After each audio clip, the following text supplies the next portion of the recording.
Hi hello ನಮಸ್ಕಾರ.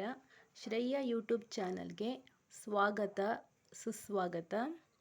ರೀಸೆಂಟಾಗಿ ನಮ್ಮ ಫ್ಯಾಮಿಲಿಯವರೆಲ್ಲ ಸೇರಿ 2ನೇ ಬಾರಿ ಮಂತ್ರಾಲಯಕ್ಕೆ ಹೋಗಿದ್ವಿ. ಈ ರಾಯರ್ ಫೋಟೋನ ನಾಳೆ ಮನೆಯಲ್ಲಿ ಪೂಜೆ ಮಾಡಿ ಬೇರೆಯವರಿಗೆ ಹಂಚೋಣ ಅನ್ನೋ ತೀರ್ಮಾನಕ್ಕೆ ಬಂದಿದ್ದೀವಿ. ಈ ಫೋಟೋ ಯಾರ್ಯಾರ ಕೈ ಸೇರುತ್ತೆ ಕಾದು ನೋಡಬೇಕು. ರಾಯರಿದ್ದಾರೆ, ಎಲ್ಲ ರಾಯರಿಚ್ಛೆ. ಯಾರ್ಯಾರ ಮನೆಗೆ ಈ ಫೋಟೋ ಹೋಗಿ ಸೇರುತ್ತೋ ಅದು ರಾಯರ ತೀರ್ಮಾನ. ಪೂಜ್ಯಾಯ ರಾಘವೇಂದ್ರಾಯ ಸತ್ಯಧರ್ಮ ರಥಾಯ ಚ ಭಜತಾಂ ಕಲ್ಪವೃಕ್ಷಾಯ ನಮತಾಂ ಕಾಮಧೇನುವೆ. ಶ್ರೀ ರಾಘವೇಂದ್ರ. ಮೊದಲನೇ ಬಾರಿ ಮಂತ್ರಾಲಯಕ್ಕೆ ಹೋದಾಗಲೂ ಕೂಡ ನಾನು ಕೆಲವರಿಗೆ ಫೋಟೋ ತಂದು ಹಂಚಿದ್ದೆ. ಈ 2ನೇ ಬಾರಿ ಮಂತ್ರಾಲಯಕ್ಕೆ ಹೋದಾಗಲೂ ಫೋಟೋವನ್ನು ತಂದಿದ್ದೀನಿ. ಯಾರ ಕೈಗೆ ಸೇರುತ್ತೆ ಅಂತ ಕಾದು ನೋಡಬೇಕು.